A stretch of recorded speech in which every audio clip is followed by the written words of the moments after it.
This government will make a new free-of-charge digital ID mandatory for the right to work by the end of this Parliament.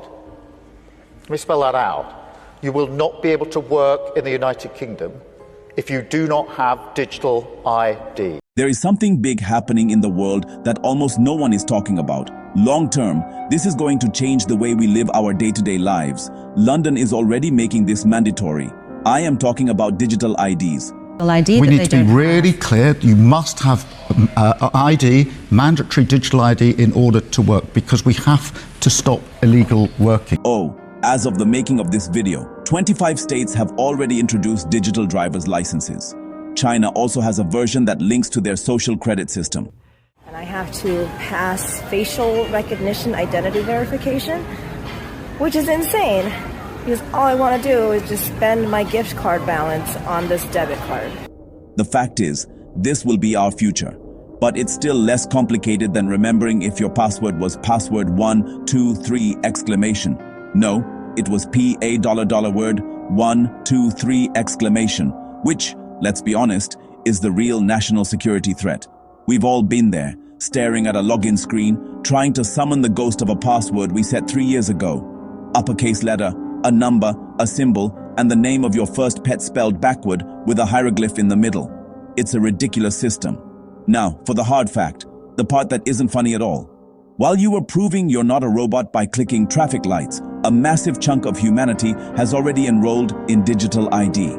India's Aadhaar has issued IDs to over 1.3 billion, more than North and South America combined. A digital revolution holds data on a seventh of humanity, like discovering your neighbors building a Death Star in their garage. You probably should have paid more attention. So, what exactly is this thing? A digital ID is a file or code that proves you are who you say you are online. This will combine your passport, driver's license, bank card, health insurance information, library card, and have them living on your phone, or in a giant humming server farm somewhere in the desert. One-stop identity, name, birthday, health records, bank details, even that questionable 2008 search history. It's meant to make opening bank accounts and getting care incredibly simple. The question is, at what cost? It's a tool, like a hammer, or the internet itself. It can build a beautiful house, or smash your thumb so hard you invent new curse words. We're building this at lightning speed, often without reading the manual, which, if it exists, is 400 pages no human has finished. Forget the future. This is the now, and it touches almost everything you do. This isn't a niche tech bro fantasy. The digital ID train has left the station, chugging across the globe. India's Aadhaar, a 12-digit ID tied to fingerprints and iris scans, started to reduce welfare fraud, then became essential for taxes, phones, more. It rewired identity for the world's largest democracy and became the blueprint others watch. Estonia went all in decades ago. Mandatory national ID, digital ID on your phone, file taxes in minutes, sign contracts, vote online. Almost suspiciously efficient, built with privacy safeguards and big public trust. On the other end, tight integration with social monitoring. Not just convenience, control, travel, loans, even school access can be affected. The EU is building a digital ID wallet to share IDs securely across 27 member states. Across Africa, Nigeria and Kenya roll out national IDs with international backing for financial inclusion and better aid delivery. Ambition is huge, stakes higher where data protection laws are still catching up. The same tech can empower citizens or enforce conformity. Constantly watching and recording everything that's going on. Citizens will be on their best behavior because we're constantly recording and reporting everything that's going on. Even George Orwell would sit up and take notes. The difference is policy, governance, and public consent, and whether we demand both. So, who's pushing this digital dream? Political leaders, presidents, prime ministers, ministers love the promise. Modern services, less fraud, fewer lines. Big business and big tech see a goldmine. Lower fraud, one-tap onboarding, more customers, more money. NGOs and foundations pitch inclusion, a legal identity for the billion without one. Access to banks, healthcare, aid. Think the World Bank, the ID 2020 Alliance and partners. Key champions include Narendra Modi in India, Estonia's e-governance leaders, EU officials like Ursula von der Leyen and Thierry Breton, Microsoft's Satya Nadella, Accenture's Julie Sweet, World Bank's Ajay Banga, ID 2020's Dakota Gruner, and in China, Xi Jinping's leadership steering integrated digital governance. But when governments want efficiency, corporations want profit, and NGOs want impact, who pumps the brakes for privacy? Surveillance, abuse of power. The current is strong and can sweep us where we didn't plan to go. The road to hell is paved with good intentions and high-speed fiber, plus biometric scanners.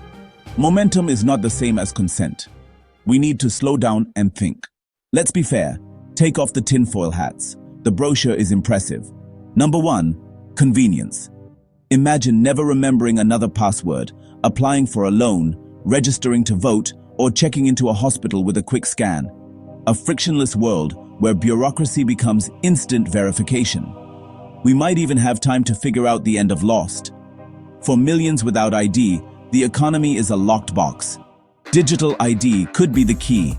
Direct aid to wallets, fewer middlemen, new opportunities, fewer fakes, harder forgery, less fraud, saving billions. In emergencies, the right data at the right time can save lives. Voting streamlined, services cheaper long-term, budgets freed for schools, roads, and bug fixes. The catch? Avoiding a digital panopticon. Privacy loss via centralization, a breadcrumb trail of where you go, what you buy, who you talk to, what you use. In state hands, that's unprecedented surveillance, a bug waiting to be exploited, and control. In ID-required worlds, you don't need handcuffs, just turn someone off. Bank, travel, healthcare, gone, even by glitch. That's not paranoia. We've seen early versions via social scoring. The stakes are real. Economically, digital IDs grease the wheels. Faster, cheaper verification. New markets unlock, transactions accelerate, small businesses get loans, cross-border trade simplifies. That can boost growth and tax revenue, but it also births a massive market for verified identity data. Who owns it? Who sees it? Who profits? In the EU, GDPR grants strong rights. Elsewhere, weak or absent laws leave room for corporate and state abuse. You might be handing over the keys to your life. We need new laws, fast, defining what data, for what purpose, how long, with real informed consent, not a 50-page scroll to the cat video, and strong oversight for governments and corporations. A single access point creates immense power, which must be governed or it governs us. Here we are at a fork in the road. The same tech paves both paths. Digital ID isn't good or evil. It's a tool. Its impact depends on the rules we build around it. This conversation can't stay behind closed doors. Everyone needs a seat at the table. Demand robust privacy laws, strict limits on government use, real transparency, open audits, and accountability. Keep offline alternatives so no one is left behind. If your digital ID had feelings, privacy lawyer or vacation, probably both. Be vigilant. Watch the leaders who promote these systems. Ask, who holds my ID? Who profits from my data? Who is watching the watchers? This is happening today. The choices we make now will define freedom, privacy, and citizenship for generations. Let's get them right. All that digital ID will be is a means of controlling the population, of telling us what we can and can't do, of fining the innocent. And didn't we see it all when we had the pandemic, when you had to have vaccine ID to travel, to do various things? Did that stop the COVID pandemic spreading? Did it hell? All it did was put cost and inconvenience on everybody else. I also worry about massive data banks being held by the government, being hacked by foreign governments, by private companies, by criminals.